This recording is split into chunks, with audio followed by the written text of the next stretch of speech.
யோபுவின் புஸ்தகம் அதனுடைய 7ஆம் அதிகாரம். யோபுவின் புஸ்தகம் அதனுடைய 7ஆம் அதிகாரம் அதனுடைய 20ஆம் வசனத்தை நான் வாசிக்கிறேன். மண்ணுயிரை காப்பவரே, பாவம் செய்தேனானால் உமக்கு நான் செய்ய வேண்டியது என்ன? நான் எனக்குத்தானே பாரமாயிருக்கும்படி நீர் என்னை உமக்கு லகுவாக வைத்தது என்ன? அதே யோபுவின் புஸ்தகம் 8ஆம் அதிகாரம் அதனுடைய 7ஆம் வசனத்தையும் வாசிக்கிறேன். உம்முடைய துவக்கம் அற்பமாயிருந்தாலும் உம்முடைய முடிவு சம்பூர்ணமாக இருக்கும்.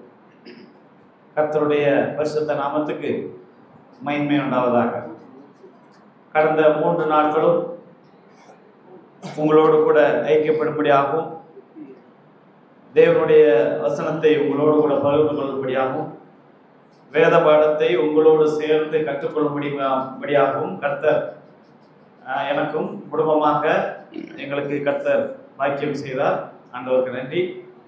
நாங்கள் குடும்பமாக வந்து இந்த 3 நாட்களும் எங்களுக்கு 3 நாள் எப்படி போச்சுன்னே தெரியல, சீக்கிரமாக போயிடுச்சு 3 நாள். அப்படியாக 3 நாள் உங்களோடு நாங்கள் குடும்பமாக வந்து ஐக்கியப்பட கர்த்தர் செய்த கிருபைக்காக நன்றி செலுத்துகிறோம். மறுபடியும் ஆண்டவருக்கு சித்தமானால், ஆண்டவருடைய வருகை தாமதிக்குமானால் மறுபடியும் காணுகிற பாக்கியத்தை கர்த்தர் தருவார் என்று நினைக்கிறோம்.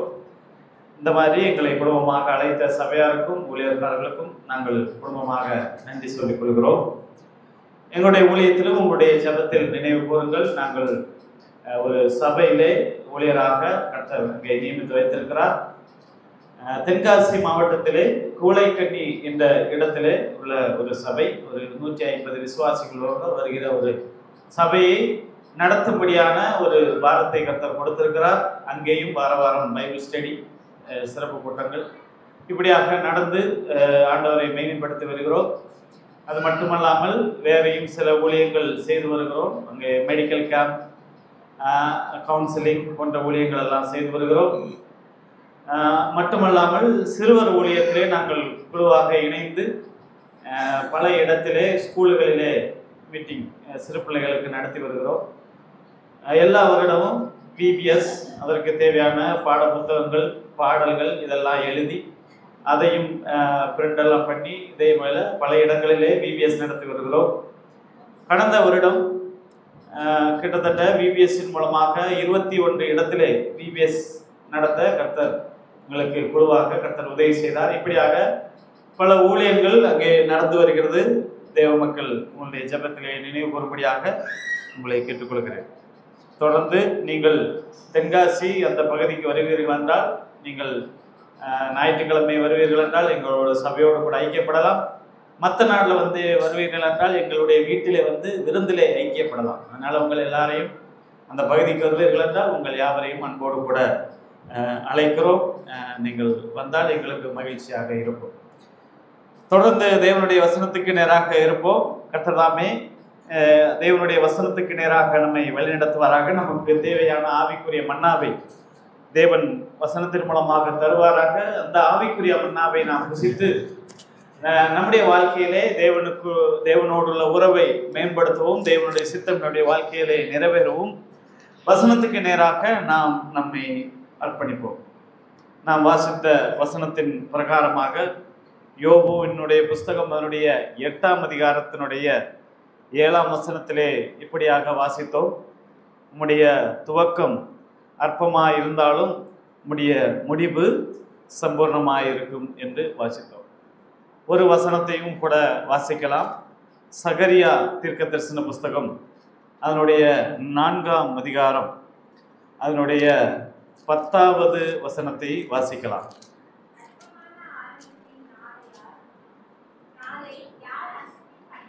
அற்பமான ஆரம்பத்தின் நாளை யார் அசட்டை பண்ணுவார்?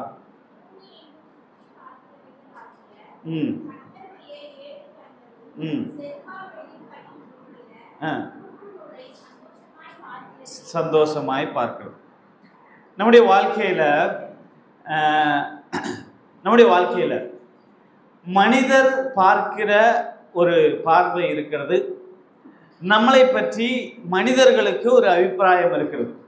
இப்போ ஒரு ஆளை பற்றி இன்னொரு ஆள்கிட்ட கேட்டா ஒன்று சொல்லுவார், அதே ஆளை பற்றி வேறொரு ஆள்கிட்ட கேட்டா வேறு விதமா சொல்லுவார், மூணாவது ஒரு ஆள்கிட்ட கேட்டா வேற விதமா சொல்லுவார். எல்லாரும் ஒரு ஆளை பற்றி ஒரே மாதிரி சொல்ல மாட்டார்கள். மனிதர்களுக்குள்ளே ஒரே மனிதரை பற்றி பலருக்கும் பல அபிப்பிராயங்கள் இருக்கிறது. ஒரே மனிதரிடத்திலிருந்து பலருக்கும் பலவிதமான அனுபவங்கள் கிடைத்திருக்கிறது. அப்போ மனிதர் பார்க்கிற விதம் எப்படி, தேவன் ஒரு மனிதனை பார்க்கிற விதம் எப்படி, அதைத்தான் இன்னைக்கு வேத வசனத்தின் மூலமாக தேவன் நம்மை எப்படி பார்க்கிறார் அதைத்தான் நம்ம பார்க்க போகிறோம். நாம் உலகத்தில் மனிதன் என்னை எப்படி பார்க்கிறான் என்று சிந்தித்து கொண்டே இருப்போமானால் நம்ம குழம்பி போயிடுவோம்.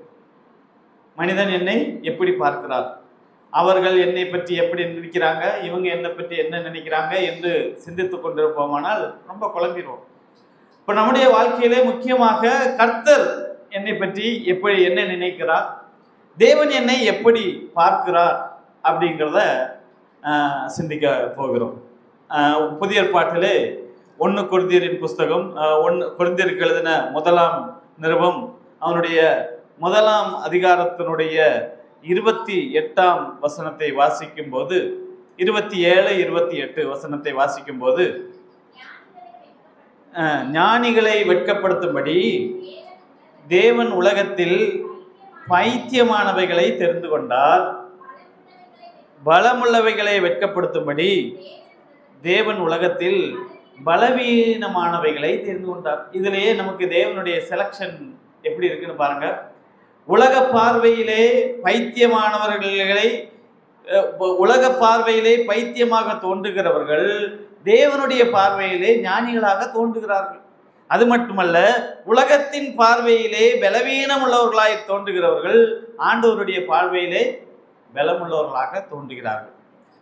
அதுக்கு அடுத்த வசனம், உள்ளவைகளை அவமாக்கும்படி உலகத்தின் பார்வையில் இழிவானவைகளையும் அற்பமாய் எண்ணப்பட்டவைகளையும் இல்லாதவைகளையும் தேவன் தெரிந்து கொண்டார்.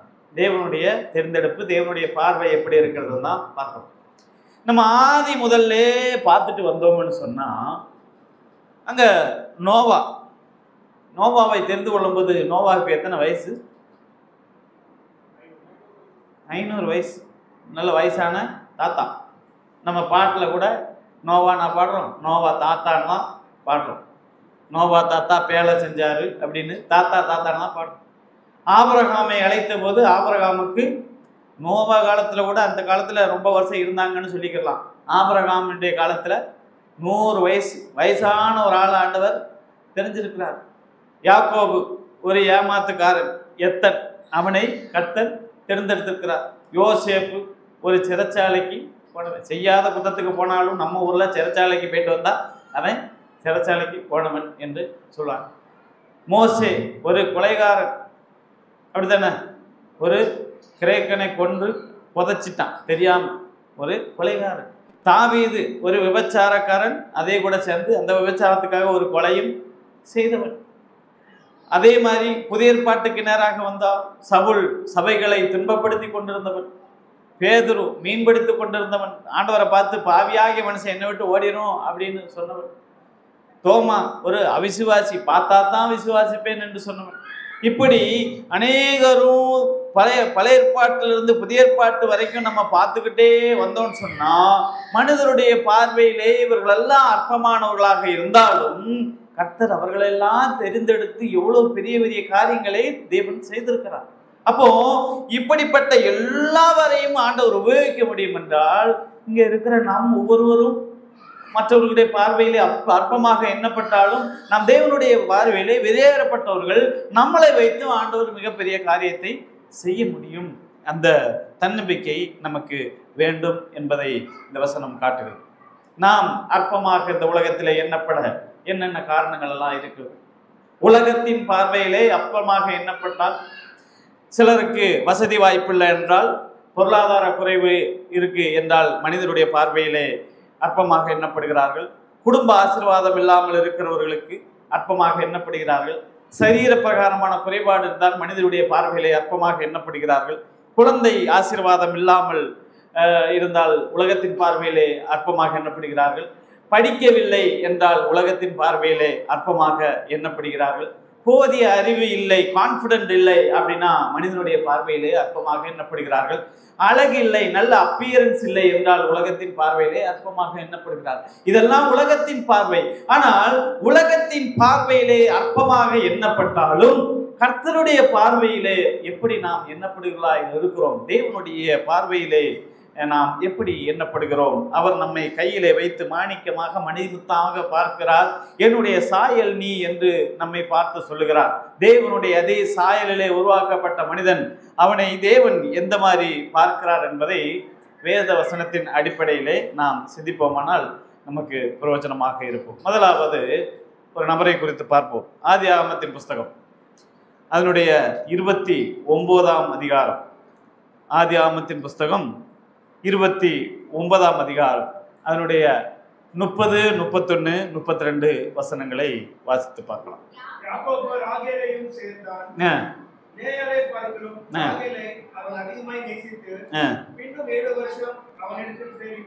இப்போ யாக்கோபு தன்னுடைய மாமனார் வீட்டுக்கு போறான். மாமனார் பேரு என்ன பேரு சொல்லுங்க? லாபான். லாபான் வீட்டுக்கு போறார். மாமனாருக்கு 2 பொண்ணுங்க. ஒருத்தி பேரு லேயாள், மூத்தவா பேரு லேயாள், அப்படித்தானே? இளையவா பேரு ராகேல். இந்த யாக்கோபு மூத்தவளையல்ல இளையவளையே நேசிக்கிறார். இப்போ மூத்தவளை அவன் நேசிக்கவில்லை. மூத்தவ யாரு? லேயாள். என்ன காரணம்? அழகில்ல, கூச்சக்கண், கூச்ச பார்வை இருக்கிறது அப்படின்னு சொல்லி இந்த லேயாள் இந்த யாக்கோபுக்கு முன்பு அற்பமாக எண்ணப்பட்டார். யாக்கோபினுடைய பார்வையிலே லேயாள் அற்பமாக. இப்போ லேயாளுடைய மனசு எப்படி இருந்திருக்குன்னு பாருங்களேன். லேயாளை பார்த்து இது எனக்கு வேண்டாம், எனக்கு ராகேல் தான் வேணும்னு சொல்றான். ஆனா இந்த 2 பேருடைய அப்பா இருக்கார் தெரியுமா? லாபான். ஆள் சாதாரண ஆள் இல்லை, ரொம்ப ட்ரிக்கியான ஆள். உனக்கு யார் வேணும்? உனக்கு ராகேல் தானே வேணும், வா கல்யாணம் முடிப்போம் அப்படின்னு சொல்லிட்டு, நம்ம ஊரில் தான் பகலில் கல்யாணம், அரபு கண்ட்ரீஸ் எல்லாம் போனால் அங்கே நைட்டு தான் கல்யாணம். அந்த காலத்தில் எலக்ட்ரிசிட்டி போர்டெல்லாம் கிடையாது, அன்றைக்கி கரண்ட்டு கிடையாது. சும்மா தீப்பந்தத்தை வச்சுட்டு நைட்டு கல்யாணம் முடிச்சிருப்பான். அந்த நைட்டில் கொண்டு வந்து ராகேலையில் லேயாலை வச்சுட்டு போ கல்யாணம் முடிஞ்சிருச்சு அப்படின்ட்டார். காலையில் விடிஞ்சதுக்கப்புறம் தான் பார்க்குறது எங்கள் மாமனார் என்னை நல்லா ஏமாத்திட்டாரு அப்படின்னு.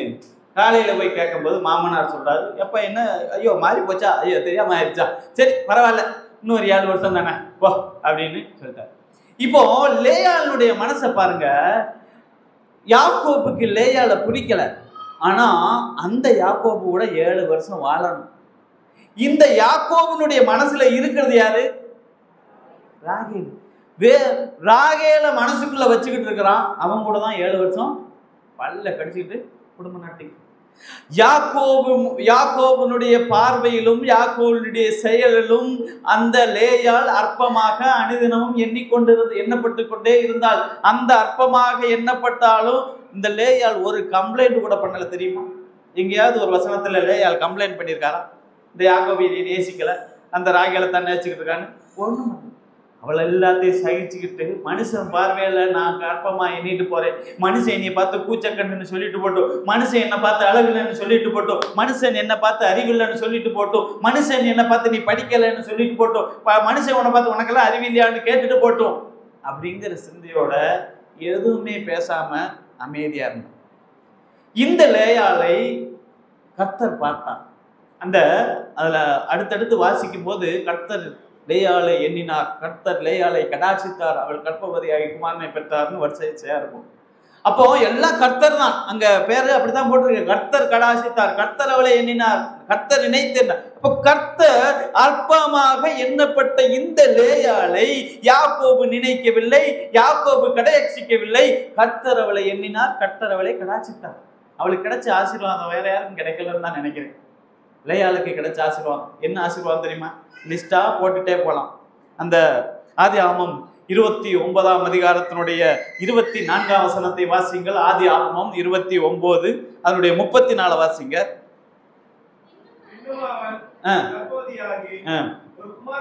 ஒரு குமாரனை பெற்று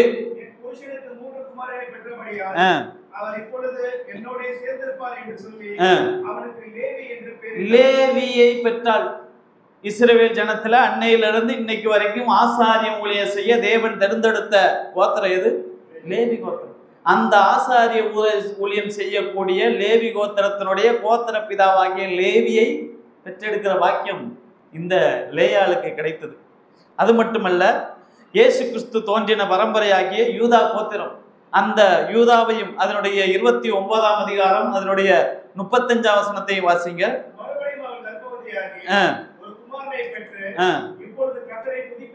இப்பொழுது கர்த்தரை துதிப்பேன்னு சொல்லி இங்க புறக்கணிப்பு நடந்துகிட்டு இருக்குது, இங்க நிராகரிப்பு நடந்துகிட்டு இருக்குது. யாக்கோப்பிட்ட இருந்து அவள் அற்பமாக எண்ணப்பட்டு கொண்டிருக்கிறாள். நான் அங்க என்ன சொல்லிக்கிட்டு இருக்கிறாவா? நான் இப்போதை கர்த்தரை துதிப்பேன், நான் சந்தோஷமா இருக்கிறேன், கர்த்தர் எனக்கு தேவையெல்லாம் கொடுத்துக்கிட்டு இருக்கிறான்னு சொல்லி அவனுக்கு என்ன பேர் வச்சாராம்?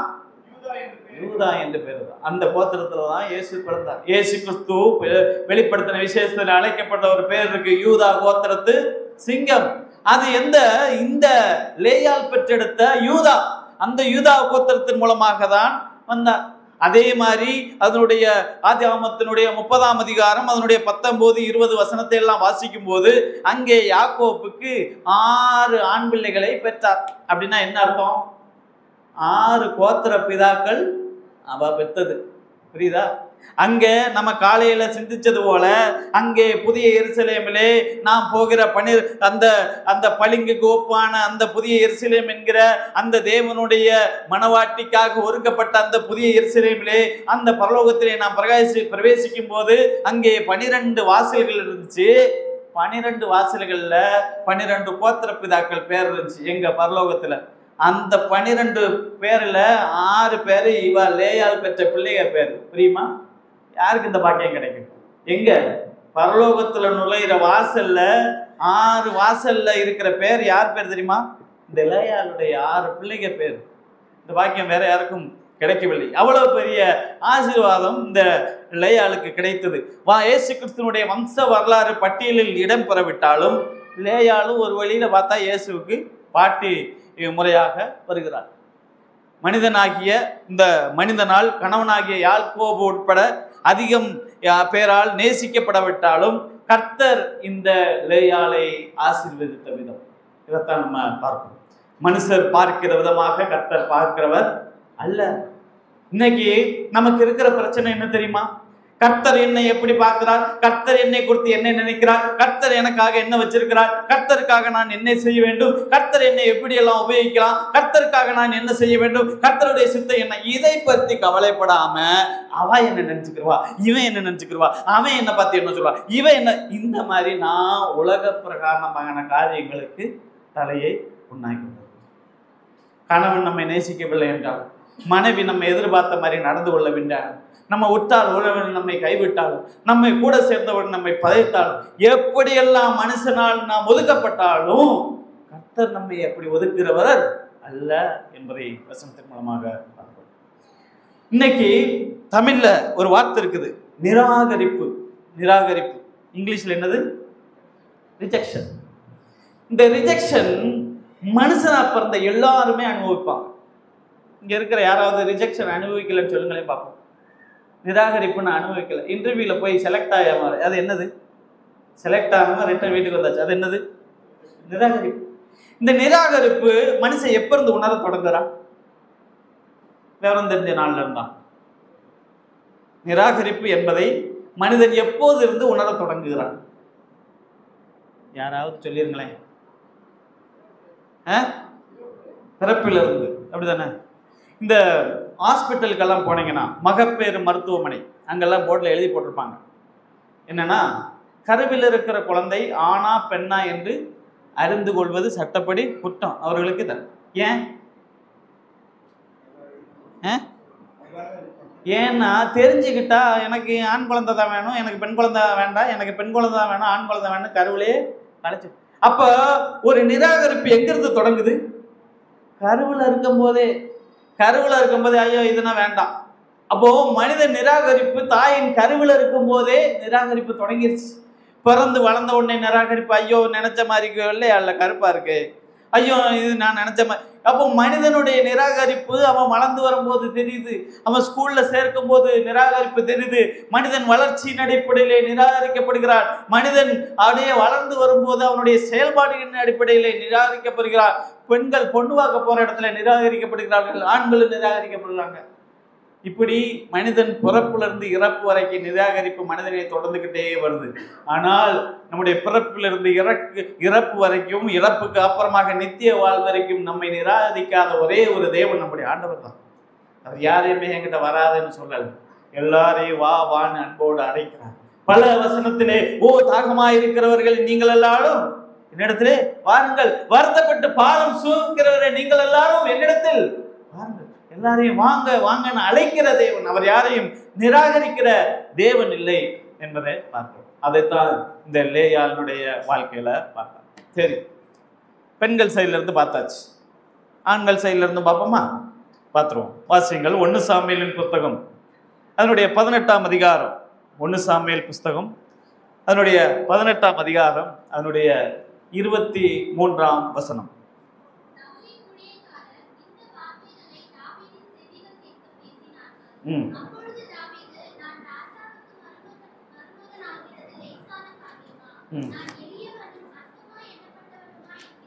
நான் அற்பமாய் எண்ணப்பட்டவுமாய் இருக்கிறேன். இந்த தாவீது நம்ம எல்லாம் பேசிக்கிறோம், தாவீது ராஜா கோலியாத்தை ஜெயிச்சுட்டான், பெரிய ஆளு, தாவீது கொண்டது 10,000 வசனம் இருக்கு. ஆனா அந்த தாவீது கடந்து வந்த பாதையை நீங்க பாருங்களேன். அந்த அதே 1 சாமுவேல் புஸ்தகம் அதனுடைய 16ஆம் அதிகாரத்தை எடுத்துக்கொள்வோமானால், 1 சாமுவேல் புஸ்தகம் 16ஆம் அதிகாரம் 4:4 இருந்து வாசிங்க. கர்த்தர் சொன்னபடியே சாமுவேல் செய்து பெத்லகேமுக்கு போனான்.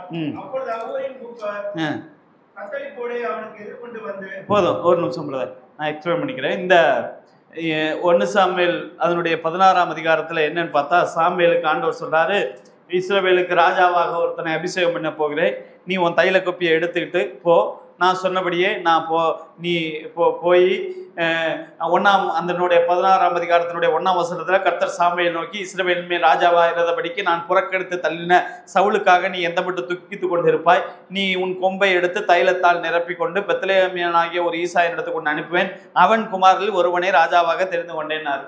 சரி, இந்த ராஜா ஆண்டவருடைய வார்த்தையை நம்பி சாமுவேல் ஈசாயை, தாவீதினுடைய தகப்பனாகிய ஈசாயின் வீட்டுக்கு போகிறார். அங்கே போகும்போது கர்த்தர் அதனுடைய 7ஆம் வசனத்தை வாசிங்க. கர்த்தர் சாமுவேலை நோக்கி, நீ இவனுடைய முகத்தையும் இவனுடைய சரீர வளர்ச்சியும் பார்க்க வேண்டாம், நான் இவனை புறக்கணித்தேன், மனுஷன் பார்க்கிறபடி நான் பாரேன். மனுஷர் பார்க்கிறபடி நான் பார்க்க மாட்டேன். மனுஷன், இந்த ஈசாய், தாவீதினுடைய தகப்பனாகிய ஈசாய் எப்படி பார்த்தான் அப்படின்னா, எப்படி பார்த்தாங்கிறது அதனுடைய 10ஆம் வசனத்துல போட்டிருக்கு. பாருங்க, 10ஆம் வசனத்தை வாசிங்க. ஈசாய் என்ன பண்ணானா, தன் குமாரரில் 7 பேரை கொண்டு வந்து அபிஷேகம் பண்ணுவதற்காக, இஸ்ரவேலின் ராஜாவாக அபிஷேகம் பண்ணுவதற்காக சாமுவேலுக்கு முன்னாடி கொண்டு வந்து நிப்பாட்டலாம். சரி, சாமுவேலுக்கு ஈசாய்க்கு எத்தனை பிள்ளைங்க? கொண்டு வந்து நிப்பாட்டினது எத்தனை? ஏன் 8வது என்னாச்சு? அவனை கொண்டு வந்து நிப்பாட்டல. ஏன்? அவங்க அப்பா நினைச்சான் இந்த 7 பேர், இதுல 7 தான் ஒன்னா இருக்கும், அவனெல்லாம் எங்க செலக்ட் பண்ண போறேன். அப்போ தாவீது தன்னுடைய சொந்த தகப்பனாகிய ஈசா மூலமாகவே அற்பமாக எண்ணப்பட்டான், அவனை கூட்டிட்டு வரல. புரியுதா? ஆனா ஆண்டவர் சொன்னாரு, நீ மனுஷர் பார்க்கிற விதமாக நான் பார்க்க மாட்டேன். அப்பவும் அவன் கேட்கிறான், 11ஆம் வசனத்துல கேட்கிறார். யாரு? சாமுவேல் கேட்கிறார் ஈசாயை பார்த்து. என்ன கேட்கிறாரு? உன் பிள்ளைங்க 7 பேர் தானா, இவ்வளவு தானான்னு கேட்கிறாரு. எல்லாத்துக்கும் இளையவன் ஒருத்தன் இருக்கிறான், அவன் ஆட்டை மேய்ச்சிக்கிட்டு பாட்டை பாடிக்கிட்டு கர்த்தர் என் மெய்ப்பரா இருக்கிறான்னு பாடிக்கிட்டு அவன் அங்கிட்டு எங்கிட்டாவது ஓடிக்கிட்டு அடைஞ்சிக்கிட்டு இருப்பான். ஒரு விளையாட்டு பையன், அவனெல்லாம் என்னத்தை கூட்டு வந்து அப்படின்னு தாவீது தன்னுடைய சொந்த தகப்பனாலே அற்பமாக, தகப்பனால மட்டுமா அற்பமா எண்ணப்பட்டான். அதனுடைய அந்த 1 சாமுவேல் புஸ்தகம் அதனுடைய 17ஆம் அதிகாரத்தை எடுத்து பாருங்களேன். 17ஆம் அதிகாரம் அதனுடைய 28ஆம் வசனத்தை வாசிக்கும் போது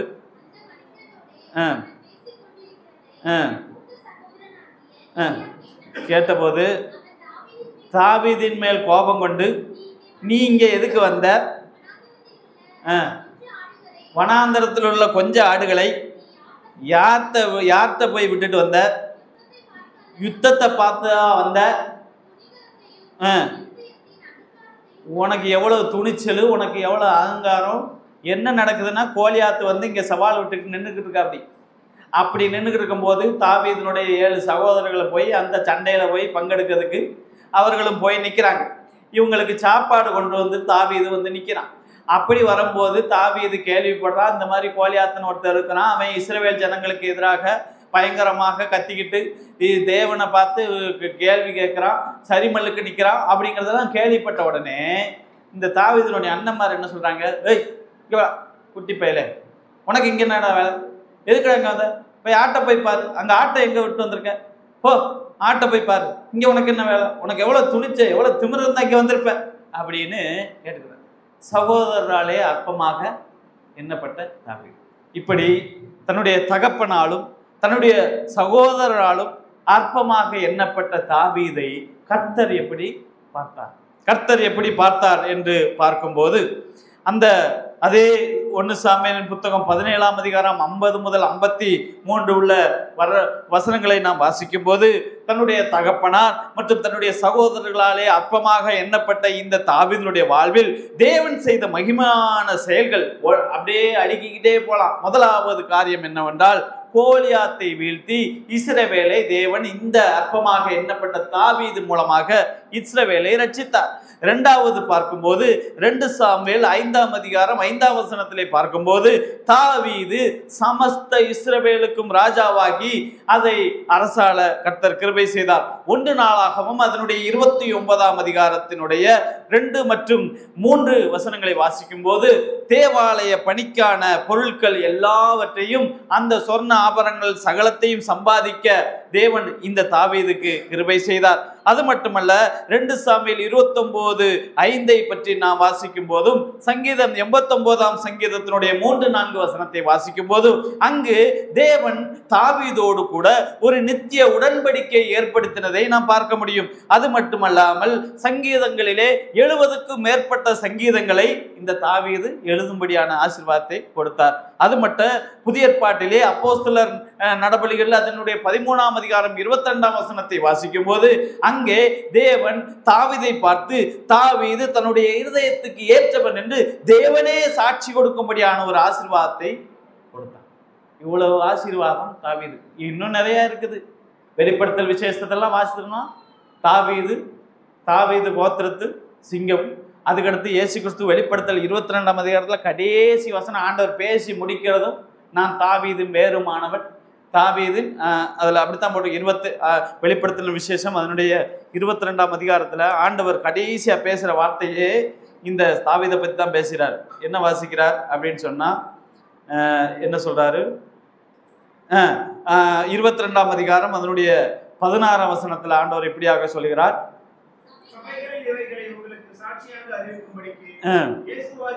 இயேசுவாகிய நான் அனுப்பினேன், நான் தாவீதின் வேரும் சந்ததியும்.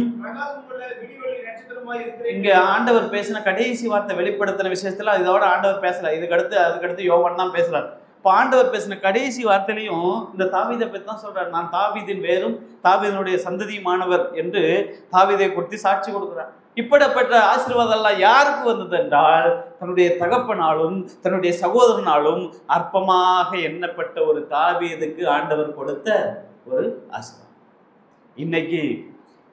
இன்னைக்கு நாம் யார் மூலமாகவது, நம்முடைய உற்றார் உறவினரோ சபை விசுவாசிகளோ இல்ல கூட பிறந்தவர்களோ, தாய் தகப்பன்மாரோ, வேலை செய்கிற இடத்திலோ யார் மூலமாவது நாம் அற்பமாக எண்ணப்பட்டோம் என்று சொன்னால் கவலைப்படவே தேவையில்லை. சந்தோஷப்பட்டு கழிவுறுங்க. நீங்க ஆண்டவருக்கு பிரியமுள்ள பிள்ளைகளாக இருந்தால் அதை நினைச்சு கவலைப்படவே தேவையில்லை. நம் மனிதன் முகத்தை பார்க்கிறான், தேவன் உள்ளந்திரியங்களை ஆராய்ந்து பார்க்கிற தேவனா இருக்கிறார். அவருக்கு முன்பாக நாம் பயப்படணும், அவருக்கு முன்பாக நடுங்கணும், மனிதனுக்கு முன்பாக அல்ல. வேதவசனம் தெளிவாக சொல்லுகிறது, மனுஷனுக்கு பயப்படும் பயம் கண்ணியை வருவிக்கும் என்று சொல்லுகிறது. அதனால நாம் தேவனுக்கு பயந்து வாழும்போது அவர் நம்முடைய இருதயத்தை பார்க்கிறார், உலகம் பார்க்கிற விதமாக அல்ல. 1 கொரிந்தியர் புஸ்தகம் அதனுடைய 1 கொரிந்தியர் புஸ்தகம் அதனுடைய 1ஆம் அதிகாரம் அதனுடைய 27, 28 வசனத்தையும் வாசித்து விட்டு அடுத்த விஷயத்துக்குள்ளாக போவோம்.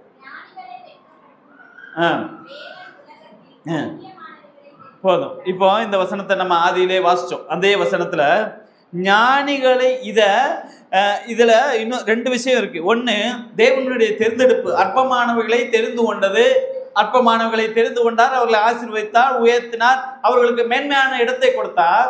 அதுல இருந்து இன்னொன்னு விஷயமா ஆண்டவர் சொல்றார். என்னது? எதற்காக தெரிந்து கொண்டாராம்? யார் உன்னை அற்பமாக எண்ணினார்களோ அவர்களை எதுக்கு? ஹலோ, இருக்கீங்கல்ல? தேவன் எதற்காக தெரிந்து கொண்டார்? ஒன்று, அவரை தெரிந்து கொண்டு ஆசீர்வதிக்கிறார், அவர்களை உயர்த்துகிறார், எல்லா விதமான ஆவிக்குரிய ஆசீர்வாதத்தை கொடுக்கிறார். 2, என்ன பண்றாரு? அற்பமான எண்ணினவர்களுக்கு முன்பாக அவர்களை தேவன் வெட்கப்படுத்தும்படி. சங்கீதக்காரன் தாவீது இதை உணர்ந்ததுனால தான் அவர் எழுதியிருக்கிறாரு, என் சத்துருக்கு முன்பாக நீர் எனக்கு ஒரு பந்தியை, ஏன் எனக்கு ஓரமா ஒரு மூலையில ஒரு பந்தி ஆயத்தப்படுத்தி இருந்தாயா அப்படின்னு பண்ணியிருக்கலாம்ல. யாருக்கு முன்னாடி ஆயத்தப்படுத்துறாராம்? சத்துருக்கு முன்பாகவே ஆயத்தப்படுத்துறான். அது பழைய ஏற்பாட்டின் காலத்துல. புதிய ஏற்பாட்டுல வரும்போது நமக்கு சத்துரு யாரு? ஆபீஸ்ல வேலை பார்க்குறான், அவன் பேர் என்னவரு? யாரும் கிடையாது. சத்துருங்கிறது பிசாசானவன் தான். மாம்சத்தோடும் ரத்தத்தோடும் உங்களுக்கு போராட்டம் இல்லை. இந்த அந்தகார லோகாதிபதியோடும் பொல்லாத சேனையோடும் தான் உங்களுக்கு போராட்டம் இருக்கிறது. நான் பார்க்கிற சகலரை நான் நேசிப்பதற்காக ஆண்டவர் கொடுத்திருக்கிறார். யாருடைய சத்துருவாக இருக்கிறது. அதனால அவங்க முன்னாடி பந்தியை ஆயத்தப்படுத்துவார் நினைச்சிடக்கூடாது. இப்ப பழைய ஏற்பாட்டின் காலத்துல பழைய ஏற்பாட்டு விசுவாசிகள்கிட்ட போய் தேவன் அன்பா இருக்கிறான்னு சொன்னா அப்படியா அப்படின்னு கேட்பாங்க. தேவன் உன்னை நேசிக்க அப்படியா தெரியாதே அப்படின்னு சொல்லுவாங்க. ஏன்னா பழைய ஏற்பாட்டுல தேவனை அவர்களை எப்படி பார்த்தார்கள் என்றால் கண்டிக்கிற சிட்சிக்கிற தேவனாகவே பார்த்தார்கள். ஐயோ நீ பல்லுக்கு பல்லு, நீ பல்ல உடைச்சிட்டியா, பதிலுக்கு உனக்கு பல்லு, கண்ணுக்கு கண்ணு, அவனை கொண்டுட்டியா உனக்கு கல்லறி போ. அப்போ நீ செஞ்ச தப்பு உனக்கு அப்படியே பதிலுக்கு கிடைச்சிரும். அந்த பழைய ஏற்பாட்டு விசுவாசிட்ட போய் தேவன் அன்புள்ளவர்னு சொன்னா அவனுக்கு புரியாது. ஆனால் தேவன் அன்புள்ளவர் என்பதை நிறைவேற்றுவதற்காகவும் அதை மனிதருக்கு காண்பித்து கொடுப்பதற்காக தான் அந்த கர்த்தாவாக இயேசு கிறிஸ்து இந்த பூமியில மனுஷனா வந்து அன்புனா எது என்பதை காண்பித்து கொடுக்க இந்த பூமிக்கு வந்தார். அந்த கர்த்தாவாக இயேசு கிறிஸ்து தான் அன்பு.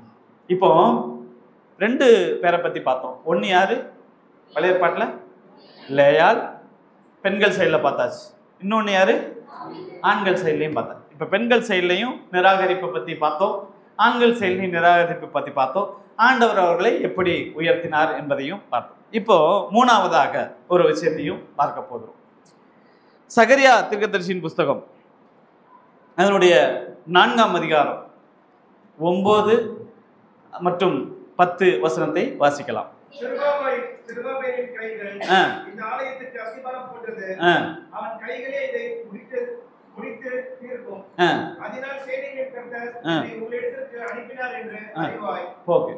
இப்போ பழைய ஏற்பாட்டு காலத்துல இஸ்ரவேல் ஜனங்கள் பாபிலோனுக்கு சிறைப்பட்டு போனார்கள். சிறைப்பட்டு போன ஜனங்கள் 70 வருடத்துக்கு அப்புறமாக செருபாபேலுடைய தலைமையில திருப்பி வராங்க. இப்போ செருபாபேல் திருப்பி வந்து என்ன பண்ண போறாரு அப்படின்னு பார்த்தா, தேவாலயம் பாழாய் கிடக்கிறது. இங்கிருந்து சிறைப்படுத்தி கொண்டு போகும்போது தேவாலயத்தையும் தேவாலயத்தில் உள்ள பணிபுட்டுகளை எல்லாம் கொள்ளையடித்தார்கள். சாலமோன் தேவாலயத்தை மிக அழகாக மனோகரமாக கட்டி வச்சார். அந்த எல்லா இடத்துலையும் தங்கம் பதிச்சு வச்சு கட்டினார். இந்த தங்கத்தெல்லாம் எடுக்கணுங்கிறதுக்காக தேவாலயத்தை எல்லாம் சூறையாடினாங்க. அதை கொள்ளையடிச்சு அதில் உள்ள தங்கத்தெல்லாம் எடுத்துட்டு போயிட்டாங்க. இந்த தேவாலயத்தை மறுபடியும் பழையது மாதிரியே கட்டி வைக்க வேண்டும் என்று சொல்லி அந்த ஏக்கத்தோடு கூட செருபாபேல் வருகிறார். வந்து தேவாலயத்தை கட்டுறதுக்கு வந்து நிற்கிறார். இப்போ சிறையிருப்பில் மீந்தவர்கள் இருக்காங்கல்ல, சிறையிருப்பில் எல்லாரையும் பிடிச்சிட்டு போகல, சிலர் இங்கே எருசலேம்லேயே இருக்கிறாங்க. இவங்கெல்லாம் இங்கே சிறையிருப்பிலிருந்து வந்த செருபாபேலை பார்க்குறாங்க, மேலைங்களையும் பார்க்குறாங்க. பார்த்துட்டு இவன் தான் அந்த தேவாலயத்தை கட்ட வந்தவனா, இவனாலெல்லாம் ஒன்றும் முடியாது, அவனை மிகவும் அற்பமாக பார்த்தார். ஒரு கமிட்மெண்டோடு கூட நான் ஆண்டவருக்காக இதை செய்ய வேண்டும் என்று அந்த உறுதியோடு கூட தேவனுக்காக இதை செய்ய வேண்டும் என்ற அந்த மன வாஞ்சையோடு கூட வரும்போது உலகம் அவனை எப்படி பார்த்துச்சு? அற்பமாக பார்த்துச்சு. நீ தான் இதை செய்ய போறியா அப்படின்னு. நாமும் பல நேரத்தில் பல முயற்சி எடுப்போம், ஆண்டவருக்காக இதை செய்யணும்னு சொல்லி. இந்த வேலை விஷயத்தில் சில முயற்சி எடுத்து இதெல்லாம் பண்ணணும்னு முயற்சி எடுக்கும்போது இந்த உலகமும் நம்ம பார்த்து அப்படித்தான் சொல்லும், ஒன்னாலலாம் அதெல்லாம் ஒன்றும் முடியாது, நீ எல்லாம் போ அங்கிட்டு போய் வரமான்னு இல்லை. இப்படித்தான் உலகம் நம்மளை பார்த்து சொல்லும். அந்த செருபாபேலை பார்த்து ஜனங்கள் அப்படித்தான் சொன்னாங்க. எஸ்ராவின் புஸ்தகத்தை வாசிக்கும் போது, எஸ்ராவின் புஸ்தகம் அதனுடைய 6ஆம் அதிகாரம் அதனுடைய 14 முதல் உள்ள வசனத்தை வாசிங்கள். எஸ்ராவின் புஸ்தகம் அதனுடைய 6ஆம் அதிகாரம் 14 முதல் உள்ள வசனங்கள்.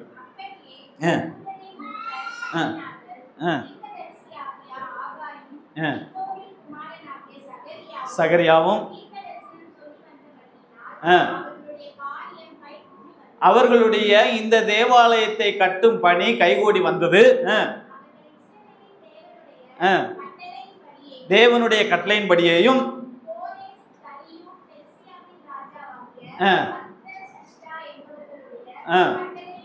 கட்டளையின்படியே அதை கட்டி முடித்தார்கள். எப்படி அற்பமாக ஆரம்பிக்கப்பட்ட தேவாலயத்தினுடைய பணி இங்க பாபிலோனில் பார்க்கும்போது அங்க ஆட்சி மாறி மாறி வருது.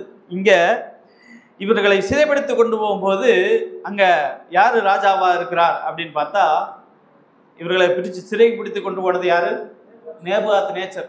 ஆனா நேபுகாத் நேச்சருக்கு அப்புறமாக கோரேசு, தரியு இப்படிப்பட்ட ராஜாக்கள், அர்த்தசஷ்டா மற்றும் அகாஸ்வேரு போன்ற ராஜாக்கள் அங்க மாறி மாறி வருகிறார்கள்.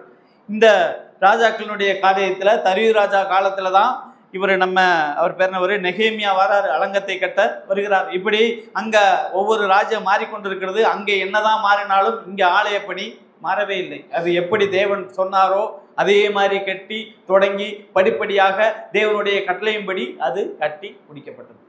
அற்பமாக ஆரம்பித்த அந்த மற்றவர்கள் முன்பாக மற்றவர்களுடைய பார்வையும் மற்றவர்களுடைய பார்வையினாலும் மற்றவர்களுடைய பேச்சினாலும் மற்றவருடைய செய்கையினாலும் அற்பமாக எண்ணப்பட்ட அந்த பணியை வெற்றிகரமாக முடிக்க தேவன் அந்த செருபாபேலை எப்படி பார்த்தார் என்பதுதான். நம்முடைய வாழ்க்கையிலே மற்றவர்களால் அற்பமாக எண்ணப்பட்டு கொண்டிருக்கிறோமா? மற்றவர்களுடைய பார்வையிலே நம்முடைய செயல் அற்பமாக எண்ணப்பட்டு கொண்டிருக்கிறதா? மற்றவர்களுடைய பார்வையிலே உங்களுடைய ஊழியமும் உங்களுடைய சபையும் உங்களுடைய சபையினுடைய செயல்பாடுகளும் மற்றவர்களுடைய முன்பாக அற்பமாக எண்ணப்பட்டு கொண்டிருந்தா? வாசிக்கும் போது ஒரு வசனத்தை கூட வாசிப்போம். யோபுவின் புஸ்தகம் அதனுடைய 8ஆம் அதிகாரம் 7ஆம் வசனம். ஆதியிலே நாம் வாசித்த அதே வசனம் தான். அதுல உங்களுடைய ஆரம்பம் துவக்கம் அற்பமா இருந்தாலும் முடிவு சம்பூர்ணமாய். இதுல நம்ம பார்க்கும்போது துவக்கம் எல்லாத்துலயுமே அற்பமா இருக்குது, ஆனா எல்லாத்துலயுமே முடிவு எப்படி இருக்கு? இதுல 3லயும் ஒரு ஒற்றுமை. நம்ம பார்த்த லேயாளை பற்றி பார்த்தோம், தாவீதை பற்றி பார்த்தோம், செருபாபேலை பற்றி. இந்த 3 பேருக்கு இருக்கிற ஒரு ஒற்றுமை என்ன தெரியுமா? முடிவு சம்பூர்ணமாக இருக்குது, எல்லாத்துக்குமே தொடக்க அற்பமாக இருக்குது, எல்லாத்துக்கும் முடிவு சம்பூர்ணம். ஆனாலும் இந்த 3 பேருக்குமே ஒரு ஒற்றுமை இருக்குது. என்ன தெரியுமா? இந்த 3 பேருமே தாங்கள் அற்பமாக எண்ணப்பட்டதை குறித்து கம்ப்ளைண்ட் பண்ணவே இல்லை எங்கேயுமே. ஓகே, என்னெல்லாம் வந்தாலும் அதற்கு எதிராக ஒரு போர்க்குரல், இதற்கு என்னை இப்படி அற்பமாக எண்ணுகிறார்களே என்று ஒரு முறையீடு, இப்படி என்னை அற்பமாக என்கிறார்களே என்று ஒரு வேதனை யாரோடும் பகிர்ந்து கொண்டதாக வசனம் இல்லை. நேராக அதை ஆண்டவர் பார்க்கிறார். அப்படிங்கிற ஒரு எண்ணத்தோட என்ன நடந்தாலும் அதை தேவன் என்னை பார்க்கிறவராக இருக்கிறார் என்பதை மனதில் வைத்து கொண்டே செயல்பட்டு கொண்டே இருந்தார். அதுதான் அவருடைய வெற்றியின் ரகசியமாக இருக்கிறது. ஆண்டவர் சொல்றாரு, வெளிப்படுத்தின விசேஷத்தினுடைய மூன்றாம் அதிகாரம் அதனுடைய 11ஆம் வசனத்துல ஆண்டவர் ஒரு வசனத்தை சொல்றார். ஆண்டவர் சொல்றாரு, இதோ நான் சீக்கிரமாக வருகிறேன், ஒருவனும் உன் கிரீடத்தை எடுத்துக்கொள்ளாதபடிக்கு உனக்குள்ளதை பற்றி கொண்டு. அப்படின்னா என்ன அர்த்தங்க? உனக்கு இருக்கிறதை நீ பற்றி கொண்டது அப்படின்னா என்ன அர்த்தம்? ஆண்டவர் ஏற்கனவே உனக்குன்னு சிலதை கொடுத்திருக்கிறார். புரியுதா? ரட்சிக்கப்பட்ட தேவனுடைய பிள்ளைகளை எல்லாருக்கும் தேவன் சில காரியத்தை கொடுத்திருக்கிறார்.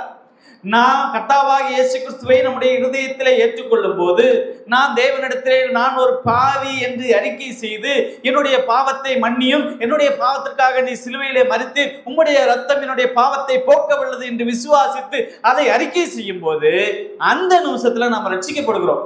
அந்த ரட்சிக்கப்படும் போது அதே செகண்ட்ல ஒண்ணு நடக்குது. என்ன நடக்குது தெரியுமா? சகல ஆவிக்குரிய ஆசீர்வாதத்தினாலும் தேவன் நம்மை நினைக்கிறார். ஒருவன் ரட்சிக்கப்படுவது என்பது மறுபடியும் பிறப்பது. அப்படின்னா ஒரு ஆதியிலே தேவன் மனிதனை சிருஷ்டித்த போது அவனுக்கு எப்படி அவனை தேவ சாயலாக சிருஷ்டித்து ஜீவ சுவாசத்தை ஊதி முடிச்ச உடனே தேவன் அவன்கிட்ட சொன்னாரு, நீ பலுகி பெருகி பூமியை நிரப்பி அதை ஆண்டுகொள்னு சொல்லி ஒரு ஆசீர்வாதத்தை அவனுக்கு அள்ளி கொடுத்தாரு தெரியுமா? அந்த ஆசீர்வாதம் மனிதனுடைய பாவத்தின் மூலமாக அந்த ஆசீர்வாதம் இழந்துட்டான். ஆனா ஒருவன் இயேசு கிறிஸ்துவை ஏற்றுக்கொள்ளும் போது அவரை அங்கீகரிக்கும் போது எந்த ஆசீர்வாதத்தை அவன் இழந்தானோ அந்த ஆசீர்வாதம் ஆட்டோமேட்டிக்கா அவன் அக்கௌண்ட்ல கிரெடிட் ஆகுது. இதுதான் ஆவிக்குரிய ஆசீர்வாதம். அந்த ஆசீர்வாதத்தை நம்ம வாங்கி வச்சுக்கிட்டு எனக்கிட்ட இவ்வளவு பெரிய ஆசீர்வாதம் இருக்குது என்பதை உணராதபடிதான் நாம் நம்ம போன வழியில அப்படியே போய்கிட்டு இருக்கும் போதுதான் நம்மளை பார்த்து ஆண்டவர் சொல்றாரு. என்ன சொன்னாரு இப்ப வசனத்துல? உனக்குள்ளதை நீ வாசிச்ச வசனம் என்ன வசனங்க? இந்த வசனத்துல எனக்கு மூடிட்டீங்களோ? என்ன போட்டிருக்கு? உனக்குள்ளதை பற்றி கொண்டது. அப்பனா உனக்கு ஆல்ரெடி கொடுத்திருக்கிறாரு. அதை இல்ல உனக்கு இவ்வளவு ஆசீர்வாதம் கொடுத்திருக்கிறாரு. அதை விட்டுட்டு நான் உலகத்தை தேடி போய்கிட்டு இருக்கேன். ஆசீர்வாதம் எங்க கிடைக்கும், எங்க கிடைக்கணும் போய்கிட்டு இருக்கேன். ஆனா ஆல்ரெடி ஆண்டவர் ரட்சிக்கப்படும் போது என்ன செஞ்சுட்டார்? எல்லா ஆசீர்வாதத்தையும் எனக்கு கொடுத்துட்டார். வெளிப்படுத்தல் விசேஷம் அதனுடைய 22 விசேஷம் அதனுடைய 2ஆம் அதிகாரத்தினுடைய 25ஆம் வசனத்திலையும் அதான் போட்டுக்கிறேன். வெளிப்படுத்தினல் உங்களுக்குள்ளதை நான் வருமளவும் பற்றி கொண்டிருந்தேன். இத பழைய ஏற்பாட்டுல ஒரு அக்கா நல்லா செஞ்சாங்க. யாருன்னு சொல்லுங்க பார்ப்போம். பழைய ஏற்பாட்டுல பற்றி கொண்டிருந்தோடனே டபார்னு ஞாபகம் வரணுமே. எங்க சத்தம் கேட்குது? ரூத்து 1ஆம் அதிகாரம் அதனுடைய 14ஆம் வசனம் அதான சொல்லுது. என்ன போட்டிருக்கு? நகோமி ரிட்டர்ன் போகும்போது 2 மருமகளையும் பார்த்து ஏம்மா போங்கம்மா அப்படின்னு அழுதுட்டு 2 மருமகளையும் முத்தம் கொடுத்து போமா அப்படின்னு அழுது பிரயாணம் பண்ணார். ஓகே, அப்படி பிரயாணம் போகும்போது ஓர்வாள் ஓடிட்டா. ரூத்து என்ன செஞ்சாலாம்? விடாமல், அப்படித்தானே போட்டிருக்கு, ரூத்து விடாமல் பற்றி கொண்டாள். ரொம்ப உறுதியாக அவள் பற்றி கொண்டாள். அவள் பற்றி கொண்டதுனால அவளுக்கு கிடைச்ச ஆசீர்வாதம் என்னெல்லாம் தெரியுமா? தாவீதுக்கு அவ தான் பாட்டி, அது தெரியுமில்ல. மோவாப் சந்ததியிலிருந்து வந்து ஓவேதை பெற்றான், ஓபீது ஈசாயை பெற்றான், ஈசாய் தாவீதை பெற்றான். இந்த ரூத்து யார் சந்ததி? மோவாபியரின் சந்ததி. மோவாபியர் யாரு? ரூத்தினுடைய 2 பிள்ளைகள் மூலமாக ஆதியாகமம் 18ஆம் அதிகாரத்துல நாம வாசிக்கிறோம். ஆனா இது எல்லாமே ஆபிரகாம் சொந்தக்காரங்க தான். எப்படின்னா தேராவினுடைய மகன்தான் லோத்து, அந்த லோத்தினுடைய பிள்ளை தான். அதே தேராவினுடைய மகன் தான் யாரு? ஆபிரகாம். சரிதானே? தேராவினுடைய ஒரு மகனுடைய மகன் தான் லோத்து, அந்த தேராவினுடைய மகன் தான் ஆபிரகாம். இது ஆபிரகாம் சந்ததி, அது லோத்தினுடைய சந்ததி. எல்லாம் மேலே போத்தி பார்த்தா அப்பா நம்மளும் அப்படியே போய் பார்த்தா ஆதாம் மூலமா எல்லாரும் ஒண்ணுதான். அப்படியாக வந்த அந்த ரூத்து, மோவாபிய ஸ்திரீ ஆகிய ரூத்து மூலமாக வந்த ஆசீர்வாதம் அதுவும் பெருசா இருக்குது. என்ன காரணம் என்றால் அவள் விடாமல் பற்றி கொண்டிருந்ததுனால அவளுக்கு கிடைத்த காரியம். நாம் நீதிமொழிகள் புஸ்தகம் அதனுடைய 4ஆம் அதிகாரம் அதனுடைய 13ஆம் வசனத்தை வாசிக்கும் போது, நீதிமொழிகள் அதனுடைய 4ஆம் அதிகாரம் அதனுடைய 13ஆம் வசனம்,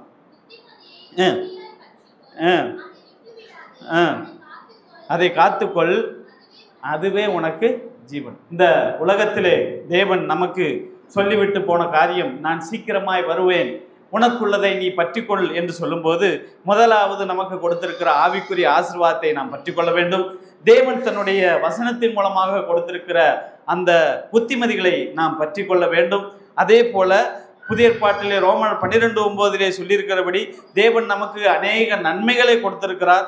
அந்த அன்பு, நம்முடைய அன்பு மாயமற்றதாக இருக்க வேண்டும் போன்ற நன்மைகளை கொடுத்திருக்கிறார். அந்த அன்பை நாம் பற்றி கொள்ள வேண்டும், அந்த நன்மைகளை நாம் பற்றி கொள்ள வேண்டும்.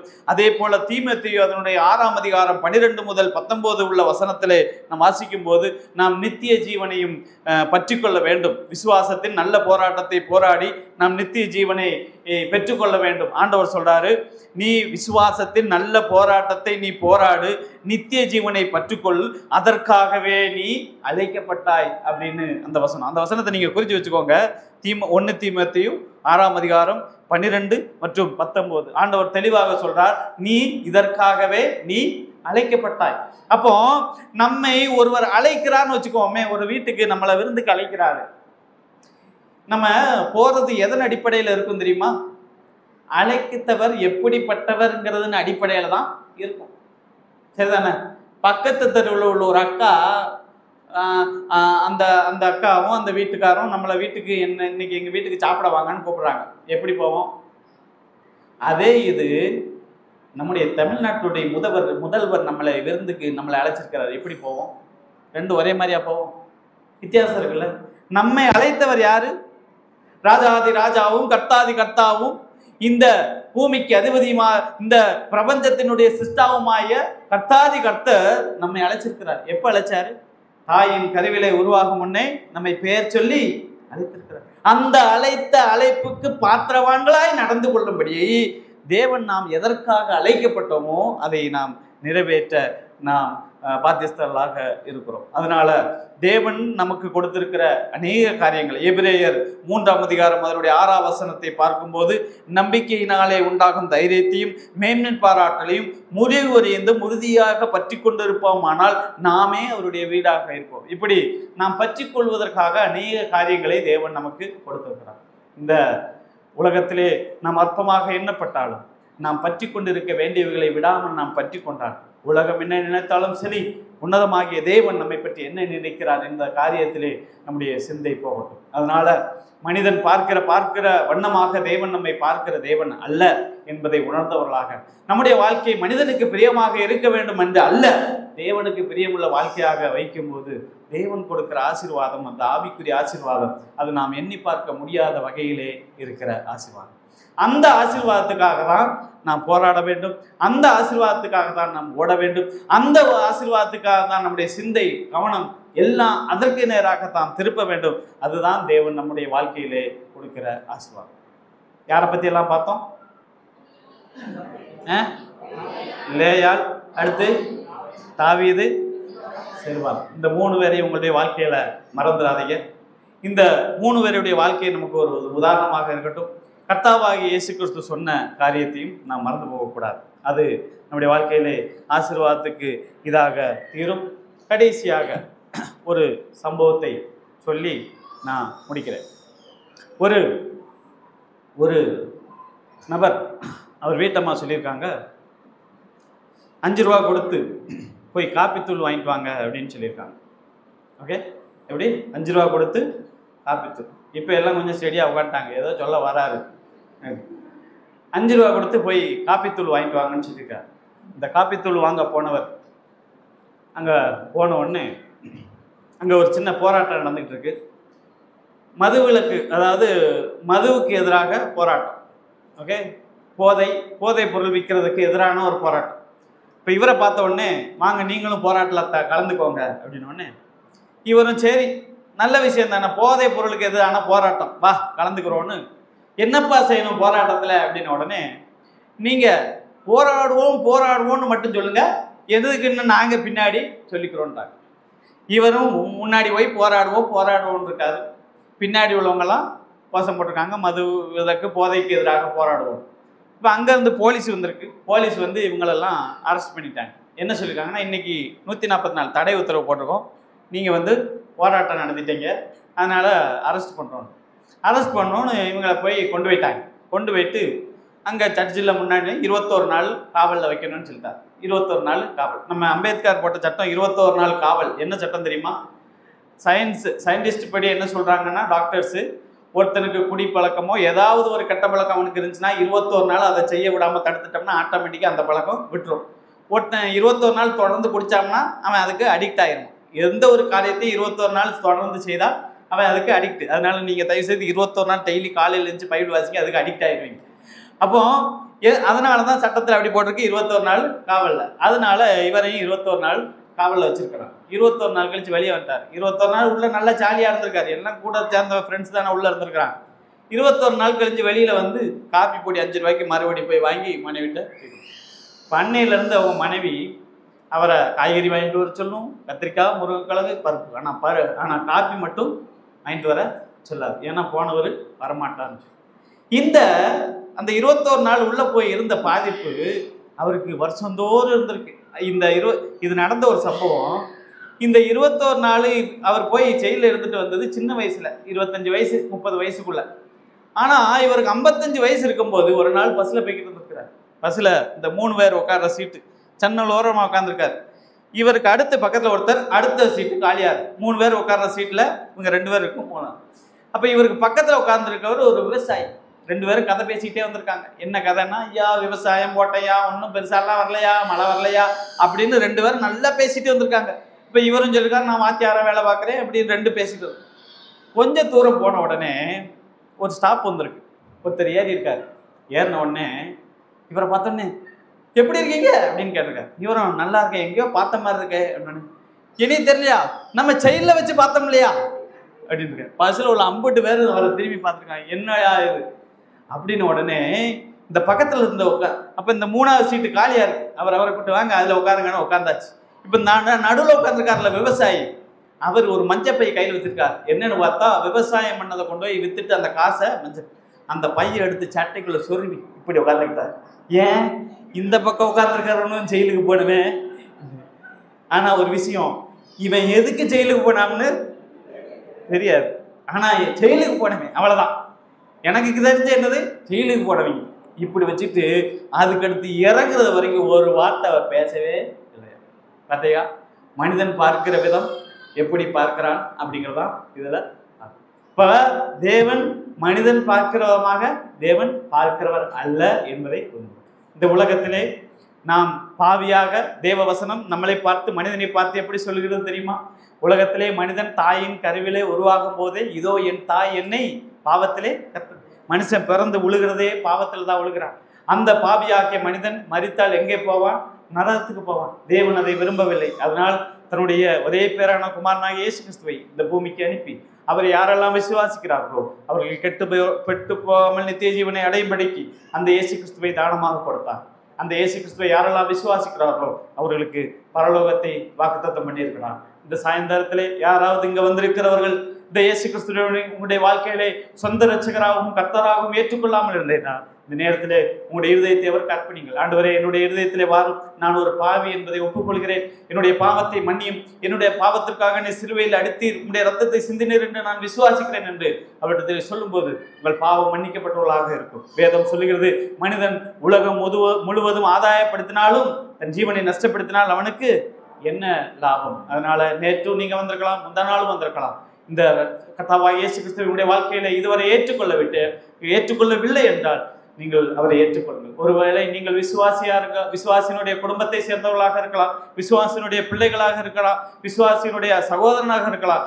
நான் டெய்லி சர்ச்சுக்கு வரனே, நான் பாட்டெல்லாம் பாடுறேனே, அதனால ரட்சிக்கப்பட்டேன் என்று நினைக்காதீர்கள். ரட்சிக்கப்பட வேண்டும் என்றால் இந்த இயேசு கிறிஸ்துவை இருதயத்தில் ஏற்றுக்கொண்டு வாயினாலே அறிக்கை செய்ய வேண்டும். அதை செய்யும் போதுதான் முழுமையான ரட்சிப்பு நமக்கு கிடைக்கிறது. அதனால சர்ச்சுக்கு போனதுனாலேயோ பாட்டு கூட்டத்தில் கலந்து கொள்வதனாலேயோ ரட்சிக்கப்பட்டேன் அப்படின்னு நினைக்காதீர்கள். ரட்சிப்பு என்பது இருதயத்திலே அவரை அங்கீகரிக்க வேண்டும், அதை வாயினாலே அறிக்கை செய்ய வேண்டும். இன்னைக்கு கூட நாம் ஞானஸ்தானம் நடத்துறோம். அது என்னது?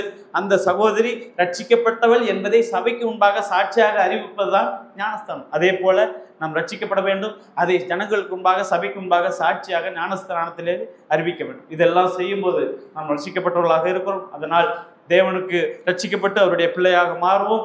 ரட்சிக்கப்பட்டு தேவனுடைய பிள்ளையாக வாழும்போது மனிதனாக அற்பனால் எண்ணப்பட்டாலும் தேவனால் நான் அற்பமாக எண்ணப்பட்டவன் அல்ல என்கிற சிந்தையோடு கொண்ட வாழ்வோம். அது நம்மை உயர்த்தும், அது நம்மை மேன்மைப்படுத்தும். அப்படிப்பட்ட வெற்றியுள்ள வாழ்க்கை வாழ இந்த வசனத்தின் மூலமாக கர்த்தர் நம்மை வழிநடத்துவார்.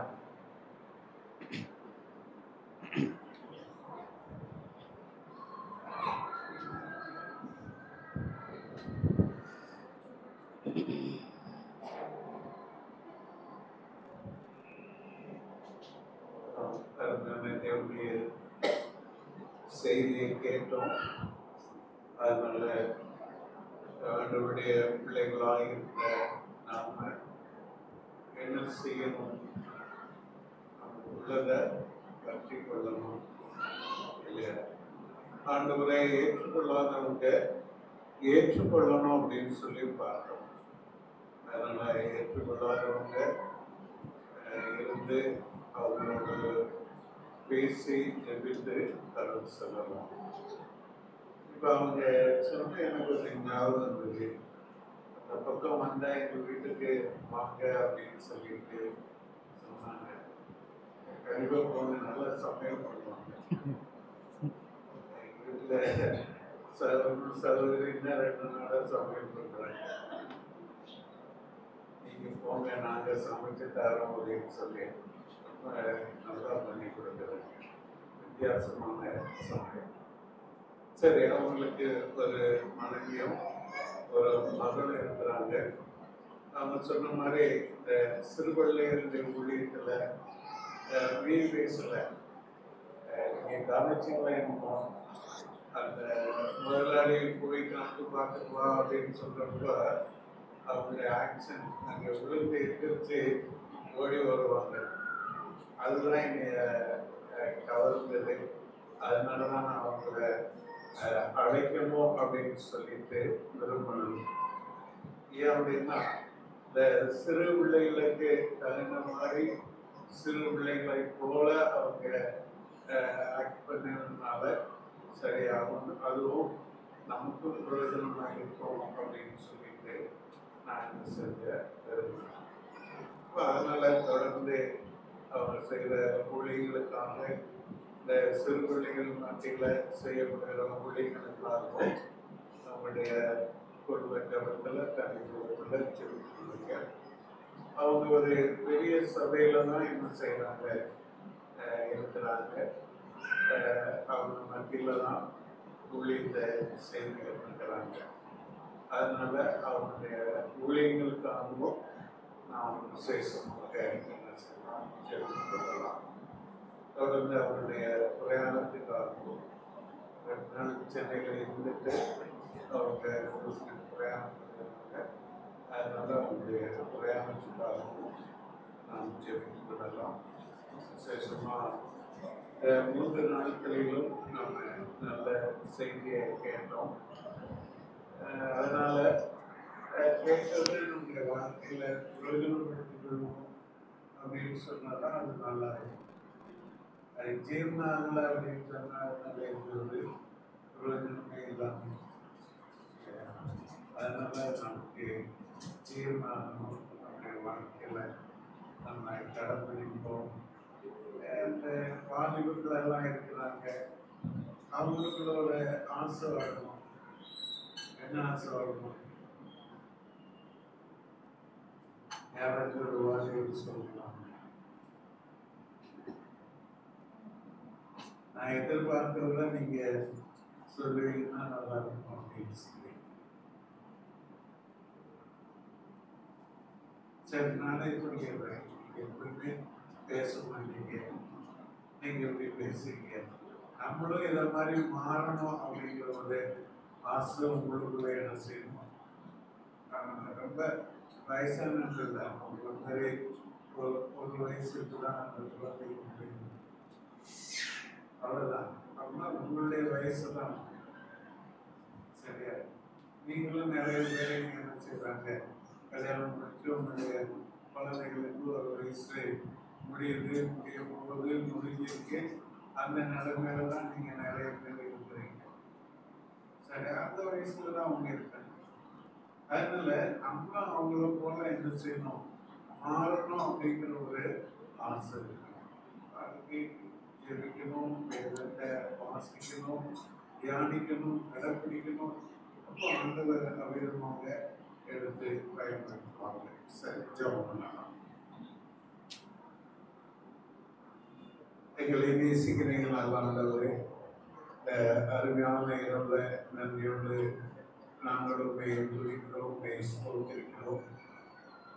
கர்த்தாவே, இந்த விசேஷ கூட்டத்தின் 3வது நாளின் இரவுல கடைசி நேரத்தில் நாங்கள் உங்களுக்கு நன்றி செலுத்த முடியாம சாக்கியத்தை எங்களுக்கு கொடுத்தீங்களா இருந்தாலும் சொல்லுகிறோம். ஆண்டவரே, வெள்ளிக்கிழமையிலிருந்து இப்ப வரைக்கும் உங்களுடைய கிருபை எங்களோடு கூட இருந்ததுக்காக சொல்லுகிறோம். ஆண்டவரே, உடைய பானத்துல அமர்ந்திருக்கிறதான வேலையில புதிய புதிய நிலைமையில உடைய வார்த்தையை கேட்கவும், சிந்திக்கவும், தியானிக்கவும் எங்களுக்கு கொடுத்த இந்த நல்ல சமாக்கியத்துக்காக நாங்கள் உங்களுக்கு நன்றி செலுத்துகிறோம். ஆண்டவரே, நீர் எங்களோடு பேசிக்கொண்டு இருப்பதற்காக சொல்லுகிறோம். ஆண்டவரே, உடைய ஆசனை எங்களின் மத்தியில கொண்டு வந்து நீங்கள் எல்லாமே அவர்களை மறைந்து ஆண்டவரே அவர்கள் மூலியமாக எங்களோடு என்ன பேச வேண்டுமோ அதை பேசி கொண்டு இருக்கிறீங்க. அதற்காக நாங்கள் நன்றி செலுத்துகிறோம். ஆண்டவரே, நாங்களும் மகிழ்ச்சியும் சந்தோஷமும் எழுப்புதலும் உருவாகுது. அதற்காக நாங்கள் பேசிக்கொண்டிருக்கிறோம். ஆண்டவரே, உடைய தாசனை ஆசிரியர் இன்னும் நீர் எடுத்து உபயோகப்படுத்த வேண்டும் என்று சொல்லுங்கள். அநேகருக்கு ஆசீர்வாதமாக, சிறு பிள்ளைகளுக்கு, வாலிபர்களுக்கு, பெரியவர்களுக்கு ஆசீர்வாதமாக நீர் எடுத்து பயன்படுத்த வேண்டும் என்று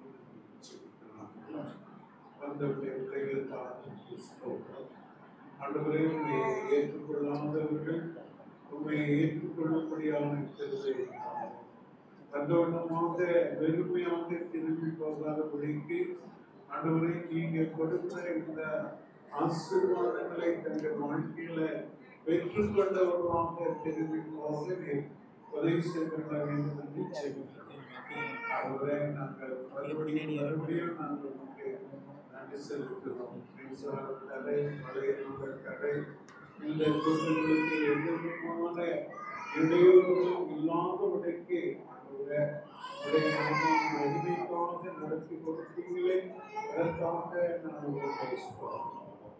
எங்களுடைய துதிகளையும் ஸ்தோத்திரங்களையும் எங்கள் ஆண்டவரும் மீட்பரும் இரட்சகருமாயிருக்கிற இயேசு கிறிஸ்துவின் இனிய நாமத்தில் ஸ்தோத்திரத்தோடு கூட எடுக்கிறோம். நல்ல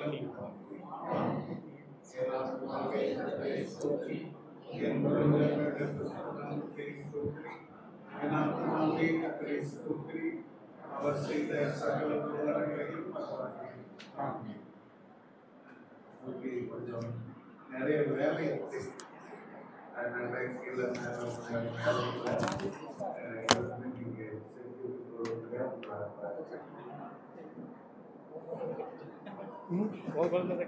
இல்லை இல்லை கசின் பையன் மோசன் இருக்கான். அவங்க குழந்தை வச்சுட்டு போகிறாங்க. கசின் தான்.